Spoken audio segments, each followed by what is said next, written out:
আমার ভাইয়েরা এবং অন্যান্য স্থানীয় মুরব্বী একজন আছেন আমাদের বড় ভাই সহ সবাইকে আমার কেন্দ্রীয় কৃষক দলের পক্ষ থেকে রক্তিম শুভেচ্ছা এবং সংগ্রামী অভিবাদন।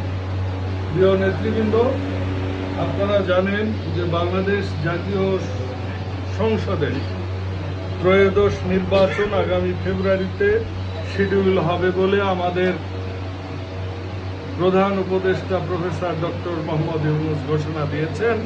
সেই হিসেবে নির্বাচনী কার্যক্রম শুরু হয়ে গেছে। এই মুহূর্তে আমাদের অনেক জায়গাতেই পার্টি অফিস উদ্বোধন, এটা দলের বিভিন্ন উপকারে আসবে। কৃষক দল যে ইউনিয়নে পার্টি অফিস শুরু করেছে, এই জন্য কৃষক দলের সকল স্তরের নেতৃবৃন্দকে কেন্দ্রের সভাপতি হাসান জাফির তুহিন এবং সাধারণ সম্পাদক বিপ্লবী জননেতা শহীদুল ইসলাম বাবুল সহ সকল কেন্দ্রীয় নেতৃবৃন্দের পক্ষ থেকে, তারেক রহমানের পক্ষ থেকে সবাইকে শুভেচ্ছা। পার্টি অফিস খোলার পর যেন এই পার্টি অফিসটা দলীয় স্বার্থে, দলীয় কাজে এবং শহীদ জিয়ার আদর্শ প্রচারে ব্যবহৃত হয়। এটা যেন কোনো ব্যবসার কেন্দ্র না হয়। আশেপাশে অনেক অফিস আদালত আছে, দোকান আছে, কেউ যেন বিরক্ত না হয়। আপনারা মনে রাখবেন, আপনারা প্রত্যেকেই এক একজন শহীদ জিয়ার আদর্শের সৈনিক। সম্মানটুকু, শহীদ জিয়ার সম্মানটুকু, জিয়া পরিবারের সম্মানটুকু, তারেক রহমানের যে গণতন্ত্রের আন্দোলনের যে সংগ্রামের যে স্যাক্রিফাইস, যে ত্যাগ, ম্যাডাম খালেদা জিয়ার যে দীর্ঘদিনের জেল জুলুম, হুলিয়া, সন্তানহারা, এই সমস্ত ত্যাগের বিনিময়ে আজকে যে পরিবেশ আমরা পেয়েছি, আমরা যেন নিজের ব্যক্তিগত স্বার্থে দলের কোনো বদনাম হয় এমন যেন কোনো কাজ না করি। আগামী নির্বাচন খুবই কঠিন নির্বাচন হবে। সমস্ত দিকে লক্ষ্য রাখবেন। আমাদের পার্শ্ববর্তী দেশ আমাদের বিরুদ্ধে বিভিন্ন রকম অপপ্রচার চালিয়ে যাচ্ছে। আওয়ামীরা যারা এই বিগত স্বৈর শাসকের ফ্যাসিস্টের দোসর ছিল, তারা বিভিন্নভাবে আপনাদেরকে বিভিন্ন প্ররোচনা করতে পারে। সেগুলা থেকে আপনারা দয়া করে বিরত থাকবেন।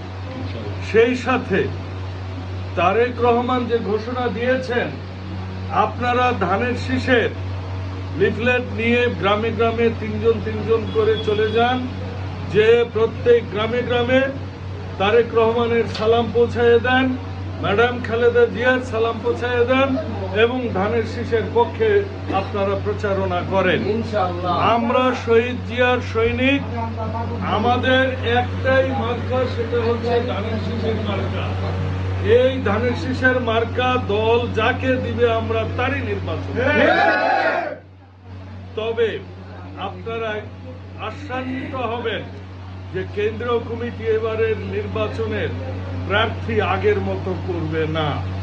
যারা মাঠে ময়দানে ছিল, যারা দলের কাজ করেছে, যাদের দলের ত্যাগ সবচেয়ে বেশি, যারা জেল জুলুম খেটেছে, যারা চাঁদাবাজি করেনি, ধান্দাবাজি করেনি, যারা চাচাতো ভাইকে দিয়ে পুকুর লিজ নেওয়ায়নি, নিজের ভাইকে দিয়ে যারা জমি দখল করেনি, তাদেরকে আগামীতে মনোনয়ন দেওয়া হবে।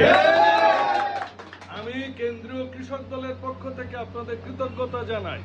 কৃষক দল যে নৈতিকতার পরিচয় দিয়েছেন বিগত দিনে, যেসব বিভিন্ন সাধারণ মানুষের পাশে দাঁড়িয়ে বিভিন্ন সময়, ঈদের সময়, শীতের সময় বিভিন্ন অনুদানের যেসব ব্যবস্থা করেছেন, তারেক রহমানের পক্ষে যেসব উপহারের ব্যবস্থা করেছেন, করোনার সময় আপনারা যেভাবে মানুষের পাশে ছিলেন, আমি নিশ্চিত আপনাদের নেতাকেই আগামী মনোনয়নের জন্য তারেক রহমান পক্ষে।